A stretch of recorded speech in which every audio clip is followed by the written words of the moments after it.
Namo Vishnu Padaya, Krishna Prishtaya, Bhutale Srimate Bhaktivedanta Swamini Namini.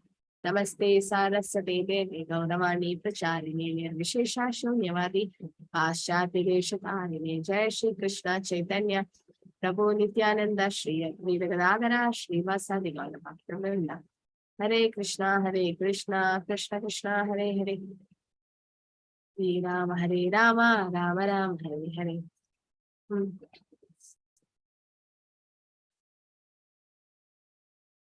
Okay, so we came to the last part of chapter 6. So already Arjuna said that this process of Ashtanga Yoga is very difficult. There is so much obstacles in the process of yoga. And also after hearing of the process, he has to remove them. And Arjuna becomes inquisitive, what happens to someone who failed to continue his endeavor in the yoga practice. Like he's asking, what is the fate of the unsuccessful yogi? So Krishna is going to reply to that question. And Arjuna is asking, like, what is the fate of an unsuccessful yogi? So what is the fate of an unsuccessful yogi? What will happen if somebody could not complete yoga? He will be given. It continues, Mataji. He will take birth. Hare Krishna Mataji. Shuchinam Srimatam, they will either get into the good family, prosperous family, or if they are very much advanced, they will get into a Vaishnava family, so they can resume where they left. Yes. So Shuchinam Srimatam gave him, yes. So they'll be born in a Vaishnava family or an aristocratic family, rich family, so that they can continue from where they stopped, right? So Arjuna is inquiring about that. So 37 to 39 is about the sloka, is Arjuna inquiring about the fate of a fallen yogi. Now, what is Arjuna inquiring? Okay, from 37 to 36, 38, 39, it's the same thing. Arjuna uvaja ayati shraddhaya peto yogacharita manasa aprapya yoga samsiddhim kam gatim Krishna gacchati. Arjuna said, "Oh Krishna, what is the destination of the unsuccessful transcendentalist who in the beginning takes to the process of self-realization with faith, but who later desist due to the worldly mindedness and thus does not attain perfection in mysticism?" So what is the fate of a fallen yogi? So Arjuna is inquisitive to know the result of the deviation from the path of self-realization. So one may begin the process with faith, then what happens later? Because of Maya, they just get lost. So analogy given is a riven cloud. So who knows the analogy of the riven cloud? With strong winds, a small piece of cloud may detach from its original original whole, and then it loses its track as well as identity, and it has no destination thereafter.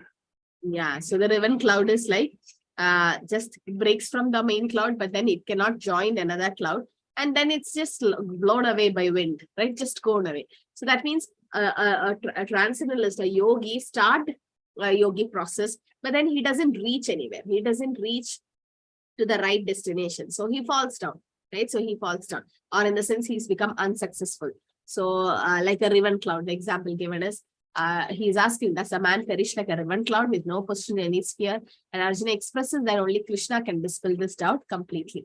So a real principle of self-realization is the knowledge that living entity is not this material body, we are spirit soul, and he's different from the body, and his happiness is in the eternal life of bliss and knowledge.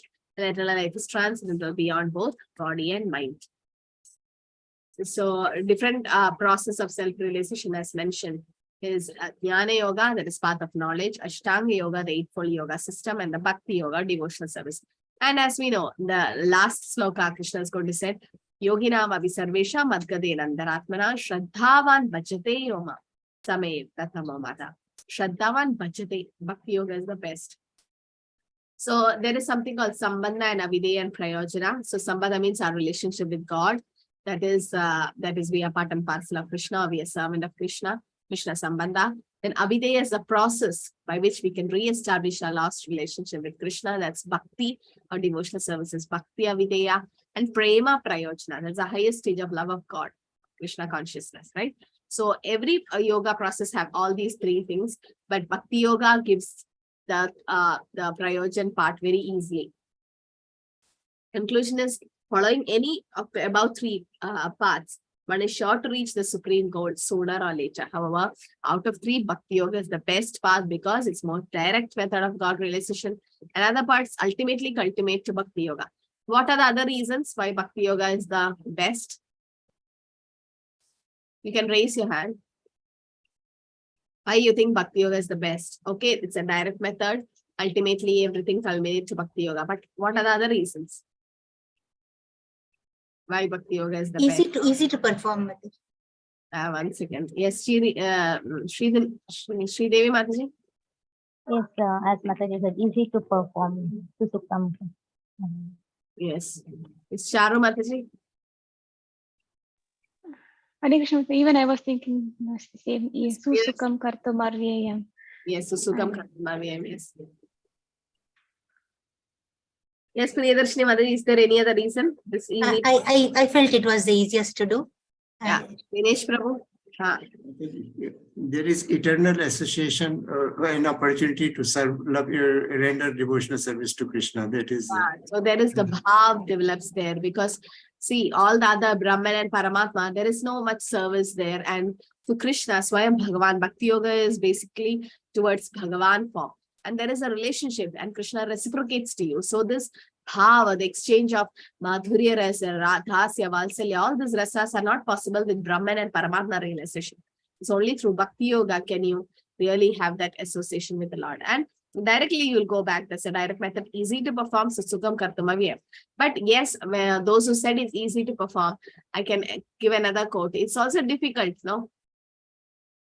Bhakti Yoga is easy to perform, but then it is also said Bhakti Yoga is difficult. In what way is Bhakti Yoga difficult?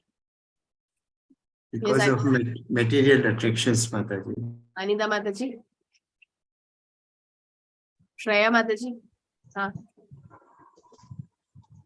Because we can't fix Mataji due to the material miseries, our mind on Krishna. Mind doesn't get concentrated, or it just become deviated, traced. What else? Anita Mataji. Because actually any illiterate person can do it, but without much knowledge we are doing it, no, Bhakti Yoga. So Jnana Mishra Bhakti, yeah. Something called Jnana Mishra Bhakti or Karma Mishra Bhakti. That is not actually needed. Pure devotion service. Anyabhilashya Shunyam. That is not possible. Yeah. And then Bahunam Janmanam Ante. It's not possible for everyone to take up it. So in that way, it's difficult. It's difficult to do pure devotional service without having any material desires, right? Because always a little bit of material desires comes. But pure devotional service, Anyabhilashya Shunyam, because most of the time we are doing Jnana Mishra Bhakti or Karma Mishra Bhakti. So that's why it's difficult also. It's easy as well as difficult, but it's a direct method. And Arjuna is asking, what's the significance of Arjuna asking this question is, because in 240, Krishna says, right, Neha Vikramana Sosti, Pratyavayona Videde, Salpamampisa Dharmasya, Rayade, Mahado Bayat.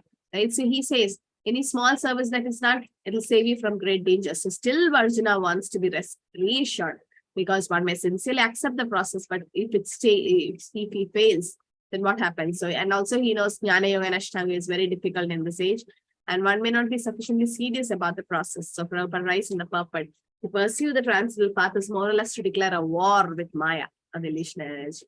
Whenever a person tries to escape the clutches of illusionary energy, Maya, she tries to defeat the practitioner by various allurements. So all of us can be tested by Maya, right? So as we do Bhakti Yoga, so much challenges will come. That's Maya's testing whether we are serious about devotional service.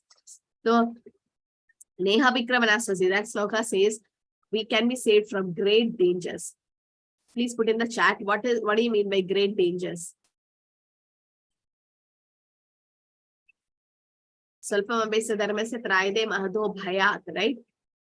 What is the great danger we are going to face? Or what is the greatest danger for a devotee? Birth with old age diseases for everybody. And that's not a greatest danger. Please type in the chat. Fall back in ignorance. Yes, very close. Repeated birth and death is everyone. Fall down. Yes, fall down from where to where? What fall down? Yes, Dinesh Prabhu got it right. Kishore Prabhu. Yeah, Sridevi Mate. So falling down to animal form of life, or falling down to hellish planets, or falling down to lower species rather than human. That's the greatest danger. But then Prabhupada writes in that 2.40 purport, if you read, he writes in that purport by saying that it's a guarantee or a sure that whoever did Krishna consciousness or chanted Hare Krishna even once, they're guaranteed to not to go into animal form of life, because just by chanting Hare Krishna, even if it's Nama Aparad, all the sin have already been eradicated. So whatever service we do, whatever chanting we do, it's saving us from great dangers. If my soul is supposed to become an animal next life because of my bad karma, because I took up devotional service, I'm at least sure that I'm going to get a human form of life next, right? It can be like based on Krishna decides which family or wherever it is. But if we complete Krishna consciousness, we can go back in this life itself, or else we can be born in Vaishnava family and continue from where we stop. So sometimes there is deviation from the transcendental path. So a conditioned soul is always eluded by the modes of material energy, and therefore there's every chance of being eluded again, even while performing transcendental disciplines. And so this Arjuna asked doubt, what happens if an aspiring the transcendentalist fails? So what will happen to him? That's what he's asking in the 58th sloka. Tachinno bhaya viprashtas chinnabram ivanashyati apradishto mahabaho vimudho brahmanapati. Mighty armed Krishna does not such a man who is bewildered from the path of transcendence fall away from both spiritual and material success and perish like a riven cloud with no position in any sphere. So the analogy of riven cloud is mentioned here. You should know all these analogies. They will definitely come in your closed book questions. So there are two paths of progressive life, material and spiritual. In material path, there is no interest in transcendence and more interest in the material advancement, right? Economic development, promotion, higher appearance. And path of transcendence, one has to cease all activities and sacrifice all form and so-called material happiness. So Arjuna compares the failed transcendentalist to a riven cloud. What is a riven cloud? Riven cloud is like, it just separated, you can see here. A cloud deviates from the small cloud and does not join a big one, and it's blown away by wind. You know, we have seen almost some of the time when we look at the sky, there'll be a small cloud, the cloud, and some portion comes out of it. And then after some time you can't see that cloud, small one. It neither joins the big cloud, not the previous cloud, and it's just there, and it's just the wind takes it away. So like that, he's like, what happens to that transcendentalist? He's nowhere, because he apparently loses both the connection. He's neither a karmi, neither a devotee, or it's neither in material happiness nor spiritual. He's somewhere in the middle. Now what to do with them? So he says about how he's asking what will happen to such people. So understanding oneself to be spiritual as part and parcel of the Supreme Lord, that is real realization.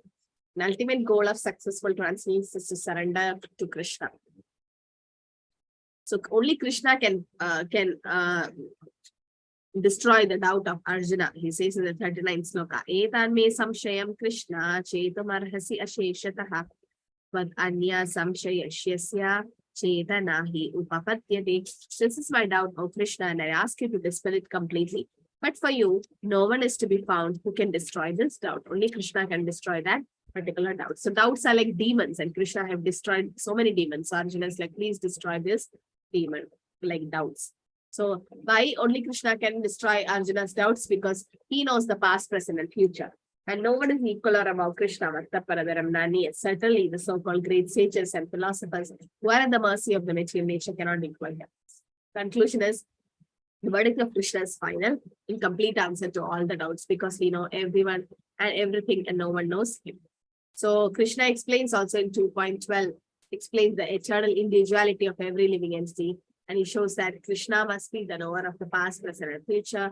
And Arjuna expect him to reveal the future of the unsuccessful transcendentalist. So Prabhupada concludes by saying Krishna and Krishna conscious devotees alone can know what is what. So we won't be able to understand Krishna's plan sometimes. So then Krishna explains, Sri Bhagavan Uvaja, Parthanaiveha Namutra, Vinashas Tasya Vidyate, Nahi Kalyana Krichit, Kashit Durgadim Tatag Gachati. The Supreme Personality Godhead said, son of Pritha, the transcendentalist engaged in auspicious activities does not meet with destruction, either in this world or in the spiritual world. And one who does good, my friend, is never overcome by evil. So never they destroy. Krishna says, Kaunteya Prajanihi Name Bhakta Pranashati, right? He says, declare boldly, my devotees will never perish. So he's saying that the unsuccessful yogi, he'll never perish, right? He can continue from where he stopped. Transcendents engage in auspicious activities meet with no destruction in this world or in the spiritual world, right? So that's auspicious nature of the transcendental path. Prabhupada says in Bhagavad, Yakta Sadharmam Charanabhujam Hare Vajan Apakwa Atapate Tato Yati Yatrakwa Babadham Abudamo Shekim Huvatapto Abajatam Swadharmata.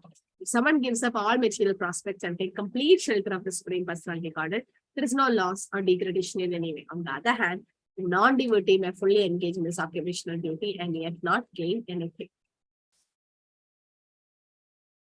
So one has to suffer the reaction of not executing our prescribed duty. However, according to Bhagavatam, there is no loss.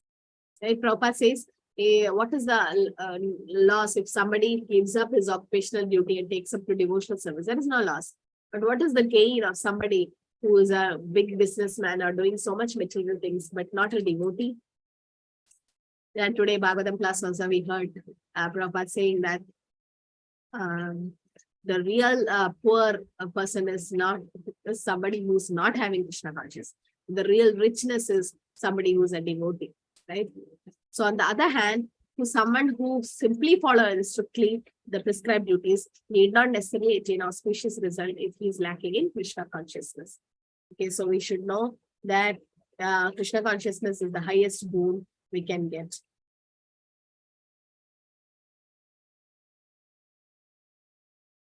Okay, so those who follow prescribed duty according to scriptural instruction, their activities are all auspicious as they gradually elevate to Krishna consciousness.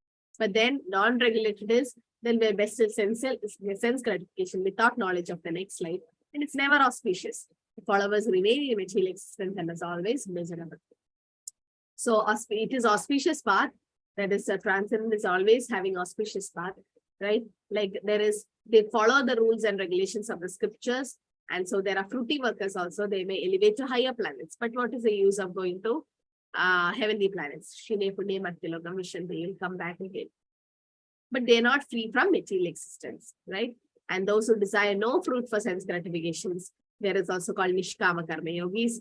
And sometimes they want liberation from material existence, that is Mukti Kamis and devotees. Devotees are Nishkama. They don't have any other desire except to please Krishna. The only auspicious activities in the real sense is those which lead one to liberation. Any activity not aimed at ultimate self-realization or liberation from material bodily concept is inauspicious. Okay.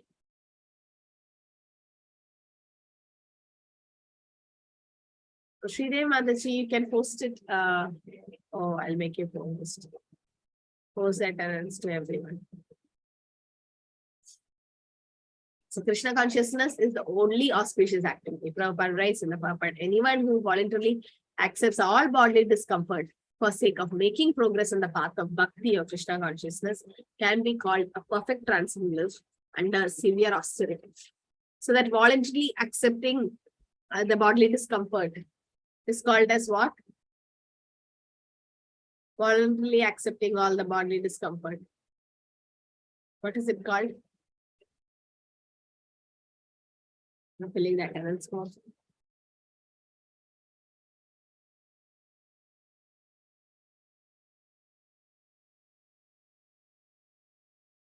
Voluntarily accepting discomfort, they are called Mahatma. God Mataji? Mahatma.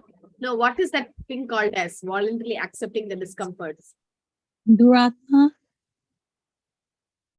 God Mataji? It's tapasya. It's tapasya. Tapasya means voluntarily accepting discomfort for a higher purpose. Like, for example, taking Ekadashi. Ekadashi is also voluntarily you are accepting that discomfort just to make progress in the path of Krishna consciousness. Voluntarily you are doing it. Nobody is forcing you, right? So again in 41 he continues, he is telling what will happen to the unsuccessful yogi after a short practice. Prapya punya kritam lokan utsiva Shashwati Sama Shuchinam Srimadam Gehe Yoga Prishto Abhijayate. The unsuccessful yogi, after many, many years of enjoyment on the planets of pious living entities, is born into a family of righteous people or into a family of rich aristocracy. So by the grace of the Lord, they are allowed to make full utilization of the material propensity in heavenly planets. Sometimes they go to heavenly planets. And then they are given prosperous life in the righteous or aristocratic family. It might be in a Brahmana or Vaishnava family. Shuchinam Srimadam Gehe. So that they start from where they stop. So why, how is it being born in a rich family going to help you in Krishna consciousness? Why is it said that by being born in a rich family, you can continue from where it stopped? Right? Why You in get this? the resources and the time to perform devotional service. Yes, they will Mataji, time to. You get the time and the resources to perform the devotional service. You don't have to, slog for material benefits. You have enough time for.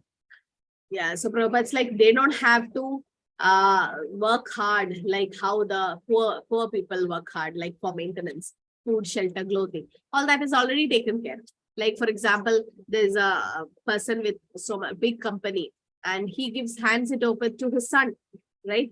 The son may not have done anything, maybe got some qualification, little degree to get qualified, but then he automatically owns the company. He doesn't have to work hard like a laborer in that company's son who works hard for bread, butter and all.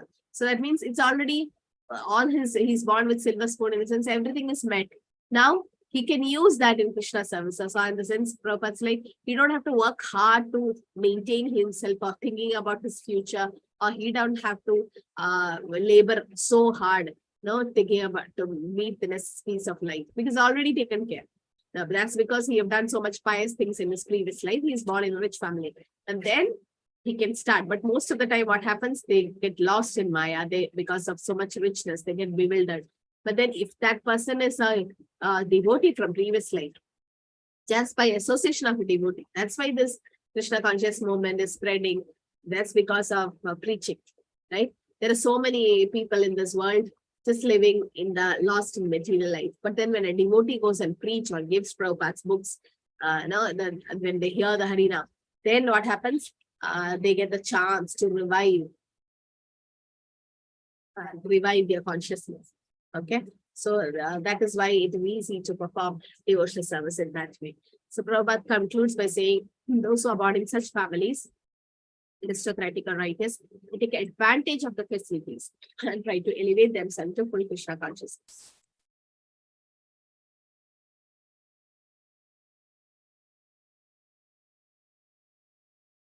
And imagine those kids born in Vaishnava family, Prabhupada says they are Vaikuntha children. From day one of their life, they are hearing Harinam, they are here having Krishna Prasad, and they are in the house itself, there's the Bhagavad Gita, everything is provided to them. So it's more chance for them to become Krishna conscious. Definitely they have done something in their previous life. It's just they're continuing from where they stopped.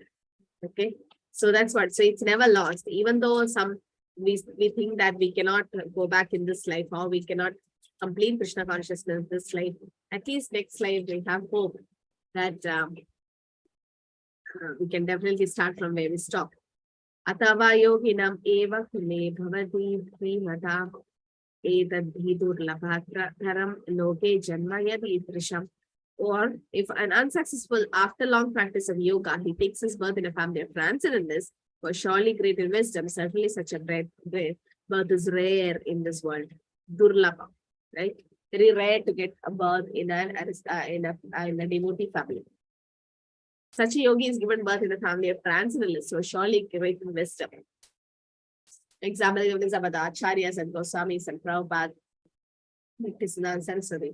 But they are not like us, like did punya or did devotional service in previous life and continuing. They're all manjaris.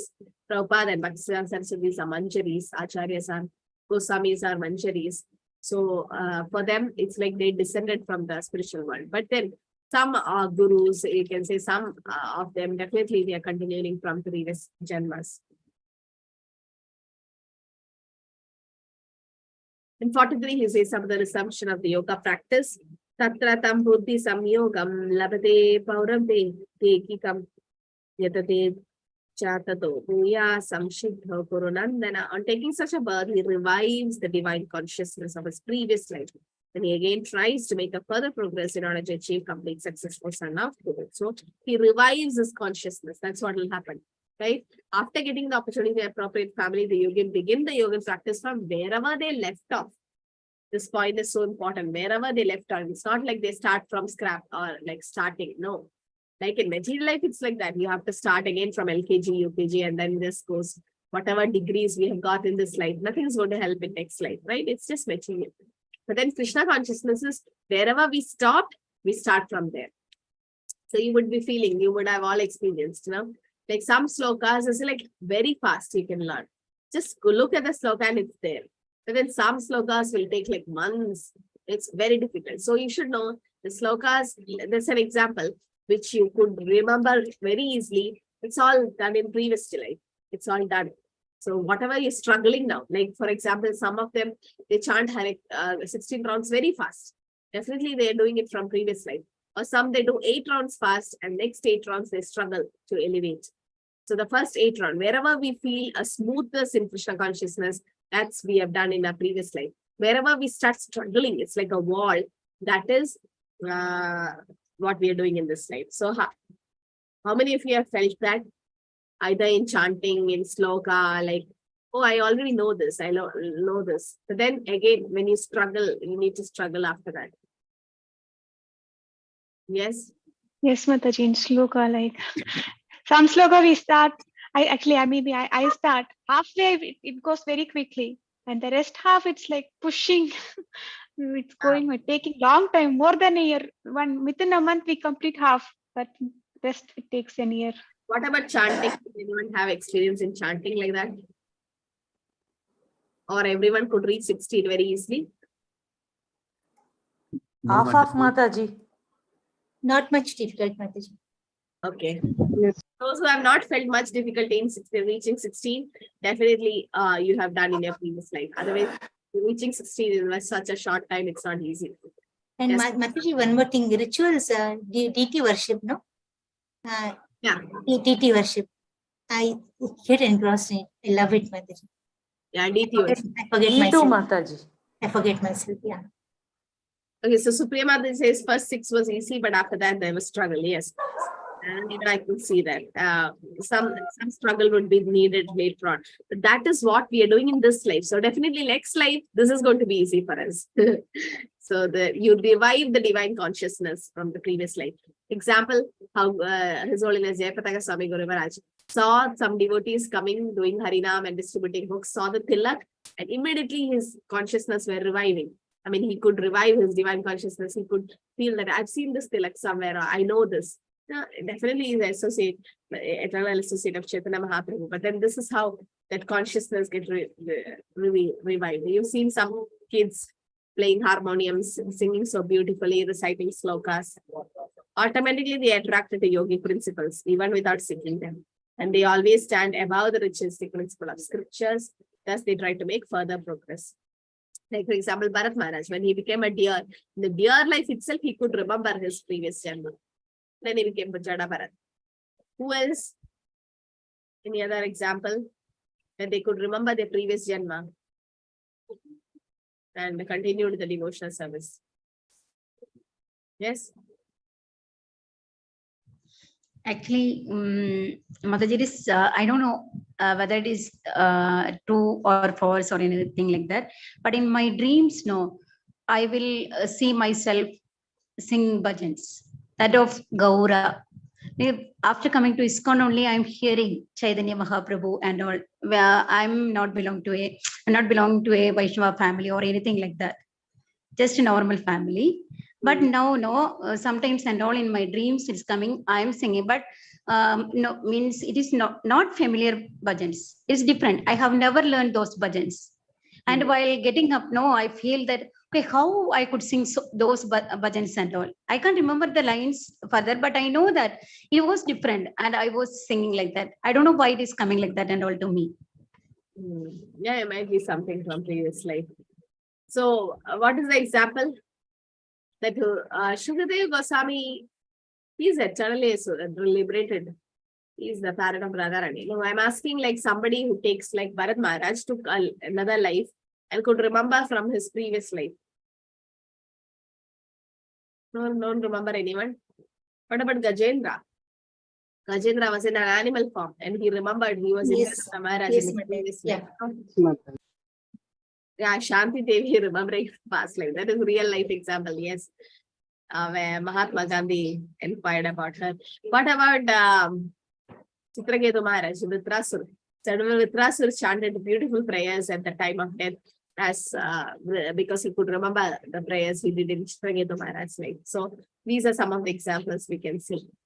So Shabda Brahma means that is a ritualistic principle of Vedas. Advanced yogis, they surpass the ritualistic principles of Vedas. They attract to the spiritual, not material principles in life. Devahuti praise also says the low bond, low birth, it doesn't matter when he chants the holy name is very advanced. Like Haridas Thakur, even though low born, but accepted as Namacharya, a Lord Chaitanya.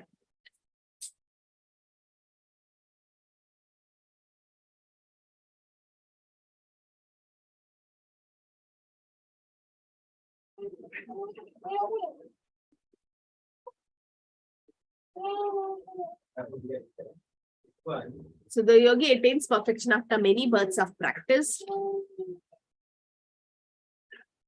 Prayatnat yadamanastu yogi samshuddha kilbisha aneka janma samshiddha stato yadi param gati.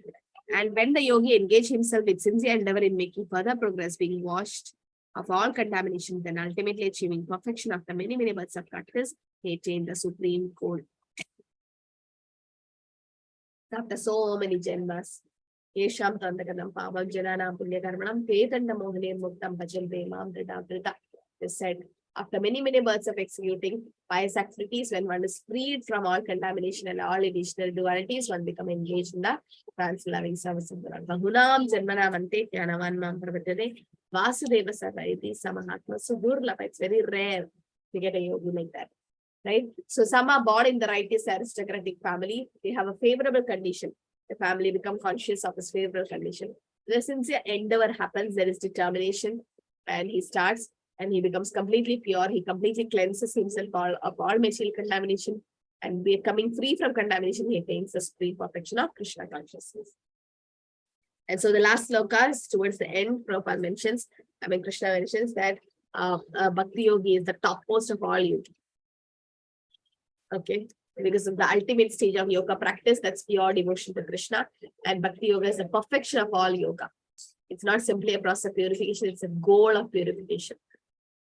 In the 46 also he says that Tapasvibhyo adhiko yogi yanibhyo apimato adhika karmebhyascha jitiko yogi tasmad yogi bhavarjuna. A yogi is greater than the ascetic, greater than the Everest, and greater than the fruity worker. Therefore, Arjuna, in all circumstances, be a yogi. So yoga means linking towards Krishna. There are different ways: karma yoga, jnana yoga, bhakti yoga. But bhakti yoga is ultimate perfection of yoga. Because the sitting without knowledge is imperfect. And empirical knowledge without surrender is imperfect. Karma yoga without Krishna consciousness is waste of time. Shrama eva kevala. Krishna consciousness is the best thing. Even better than a yogi is a devotee who worship Krishna. Right? That's what the last sloka of the chapter says. Yogi nama visarvesha bhagader andaratmana shraddhavan bhajade yomam sameyakta tamodada.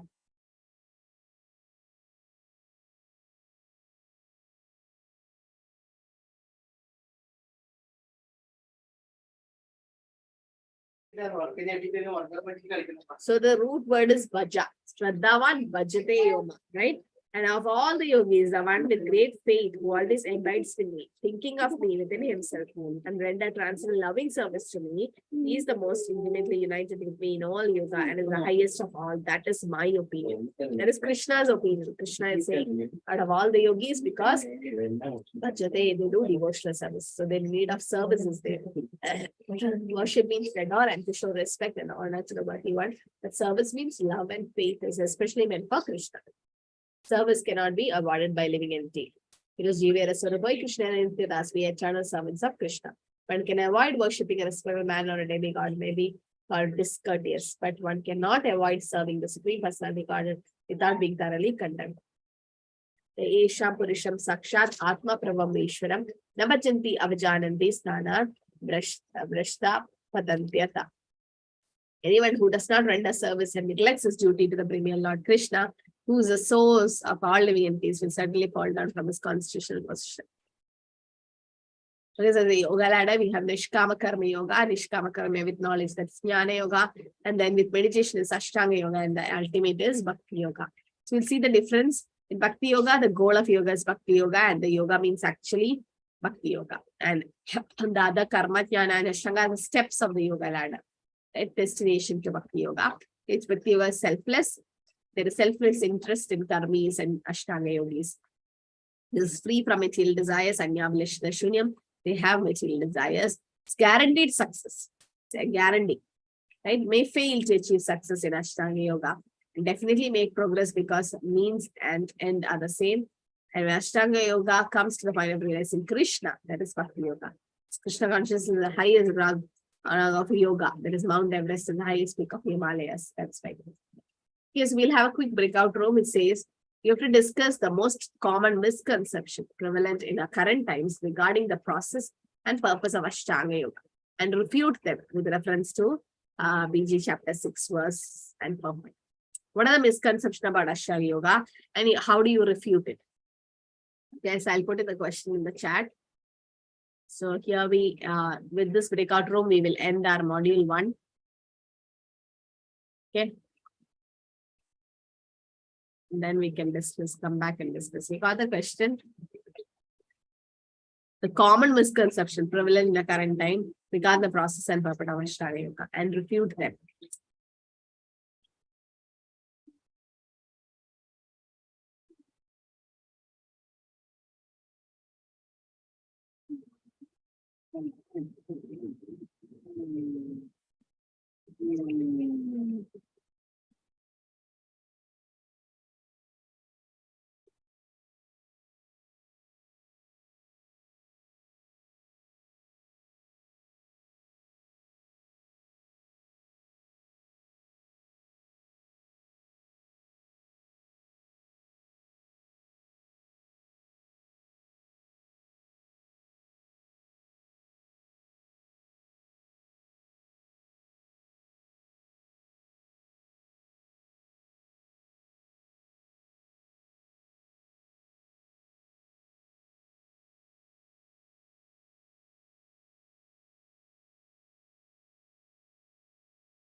Hare Krishna.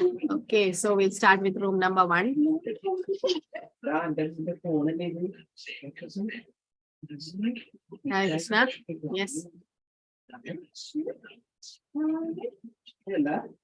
Hare Krishna Mataji. Hare Krishna. We discussed, in fact, about the process and the precautions and the problems related to process and practice of Ashtanga Yoga in comparison to Krishna consciousness. And some of the points we discussed were, first point was that an Ashtanga Yogi believes that he has to cease material existence in order to focus on practice the Ashtanga Yoga. Whereas in Krishna consciousness, material existence does not cease. Material existence is devoted to devotional service only of Lord. Yes. Second point, we discussed that Ashtanga Yogi believes that he should go to leave all the material existence and go to secluded place and do meditation on absolute form only, truth only. Whereas it is in Krishna consciousness, it is just the other way around, because he seeks association of devotees and seeks guidance for proceeding in the progress in the spiritual path. The devotional service, in fact, is comparatively very easy, as just we discussed, but a Ashtanga Yogi has to struggle very, very hard to follow the 8 steps in the ladder. The Yam, Niyam, Asana, all those are very difficult. Then manner of yogis, Mataji, the yogis are always focusing about where to sit, what to focus on or meditate upon, and how to breathe and all those things. Whereas these are not compulsory things in Krishna consciousness. They are easy, loving service, which is spontaneous and natural urge of the soul to love Krishna and go back to Godhead. The other problem with Ashtanga Yogi is that they have to be celibate. Whereas a Grahastha can be, in Krishna consciousness, a Grahastha can also achieve the same goal even while in a Grahastha state. Then we discussed about food. The food in Ashtanga Yogi offers food first to yajna or sacrifice, then he consumes. Whereas anything material which is offered to Krishna, of course, in mode of goodness, is accepted as Krishna Prasad, and it is beneficial for the devotee of the Krishna service. Then practice after very, very many thousands of life, and Ashtanga Yogi can achieve the supreme absolute truth. Whereas a devotional service, when Krishna conscious person in devotional service can achieve even with pure devotional service the same object in this one single life also. Then practice of yoga requires, sometimes it leads to mental disturbances, and person may explode and lose his cool and calm. Whereas a person in Krishna consciousness or a true Vaishnava is always equiposed and in a state of equanimity. He is not disturbed by the contrast situations. And Ashtanga Yogi might fall down from his practice, whereas Krishna consciousness person or devotee, his all good activities are carried forward to next life, just now as we discussed. So he is in an advantageous position. He is not, he doesn't lose anything, in fact. So these are some of the points, Mataji, we discussed in meeting. Yes. Okay, Hare Krishna. So room number 2.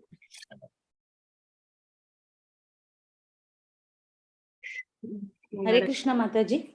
Yes, ma'am. Mataji, we all discussed, but we couldn't get much points regarding this, Mataji. The first thing, the first misconception is that Ashtanga yoga can be followed only by persons who are fit and young, and because it's too difficult to follow. And the second one is Ashtanga yoga, though it is very difficult to follow, it can be followed by regular practice. And Ashtanga yoga is a very lengthy process for self-realization, and Bhakti yoga is a very easy and natural way to and a loving way to get the Krishna Bhakti and Prema. And here some may feel that some process are very easy, but the other processes are very difficult. And any other points can be added, Mataji? Mataji, one more point we discussed about Hari Nam. Taking chanting of the glories of Mahamantra is much easier exercise as compared to the following those 8 steps in Ashtanga Yoga. Room number 3. Hare Krishna, Mataji. Yes.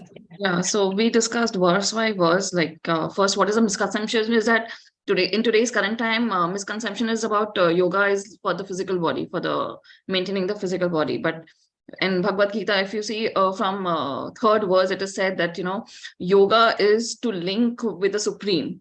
To link oneself with the Supreme is called yoga. And concerning the 8-fold yoga system, it has given how you have to control your life with following the regulative principles and practice of different sitting postures, more or less it is a bodily exercise, but again, there's a lot of mind control in it. If the mind is not controlled, then the life is not under control.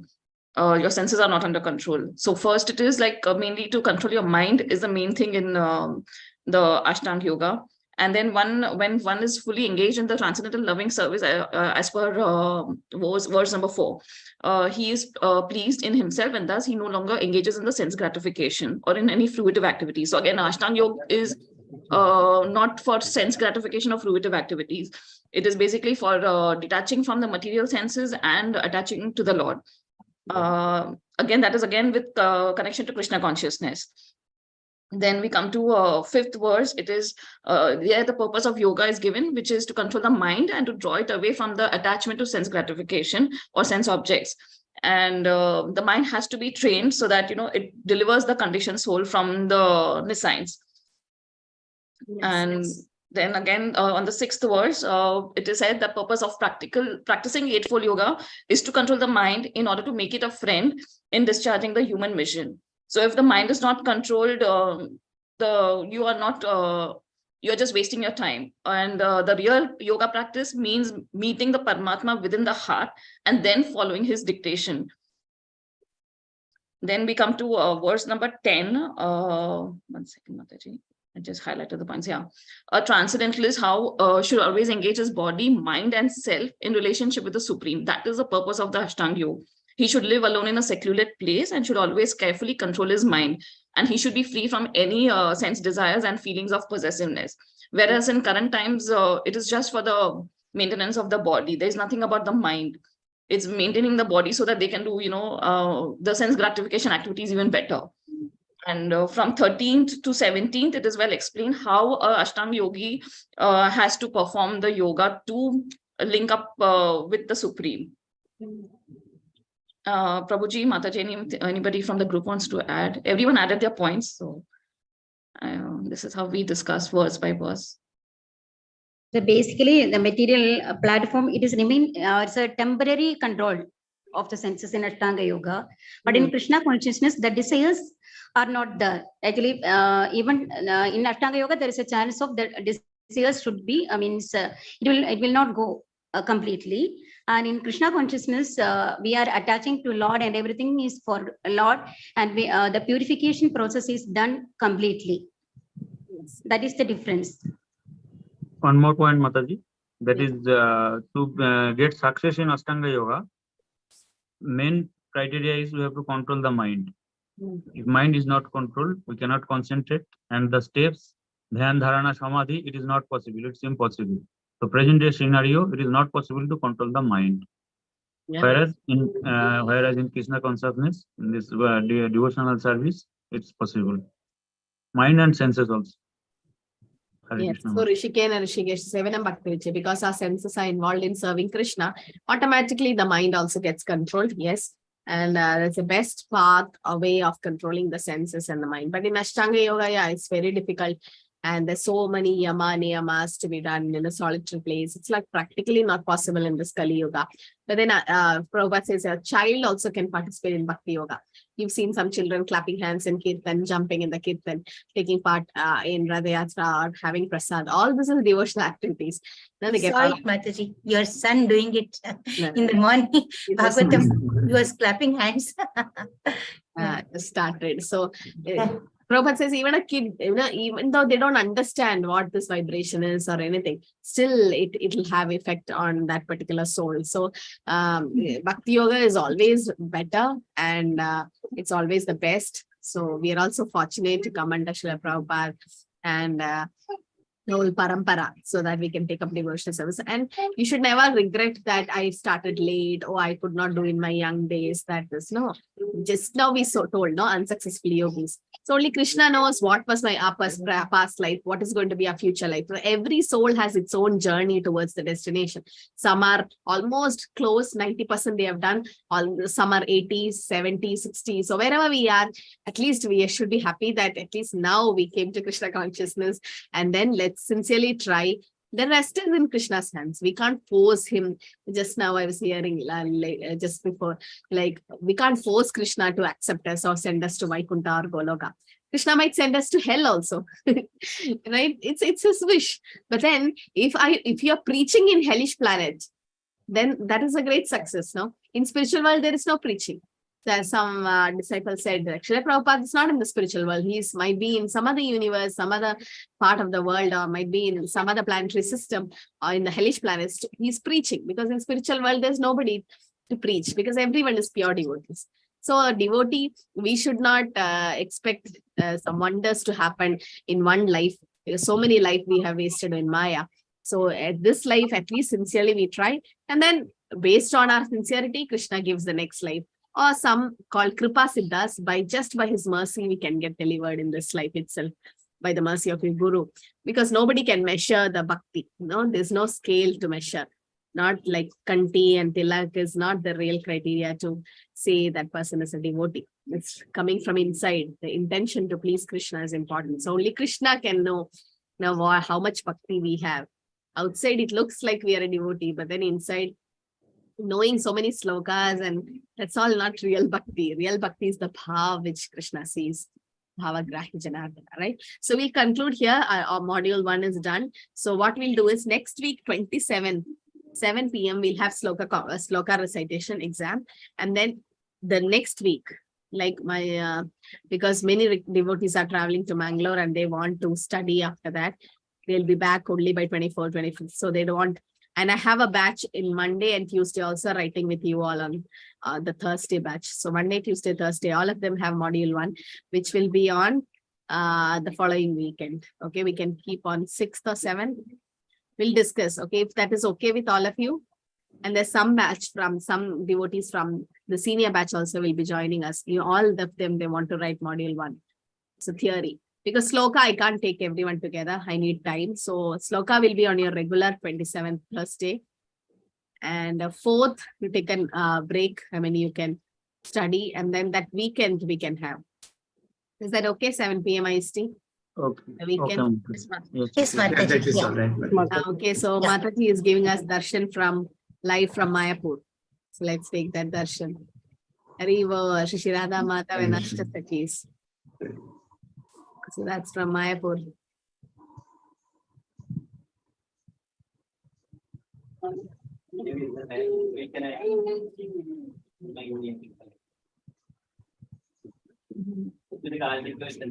Yeah. So those who have gone to Mayapur, you know that the first is the Panchatattva. So she's going towards the Panchatattva deities. And it's Shayana Arati, so it's going to close now. Who has gone there, Mataji, no? Mataji is there only, no? Sarvanandini Padma Devi Dasi Mataji. Ah, yes, yes. So it's the Panchatattvas, you can see them. And today is Gadadhar Pandit appearance day, by the way. Okay. Thank you, Mataji. Hare Krishna. Okay, so good way to end module 1. Yes, Panchatattvas and Ashtasakis. Hari Mataji, whose appearance day today? Yeah, Gadadhar Pandit, who's Radharani. Gadadhar Pandit. Yeah. This Gadadhar Pandit side. Hari Bol Mataji, thank you so much. Hari Bol Mataji, very nice. Hare Krishna, Very everyone. nice. So thank you for joining. So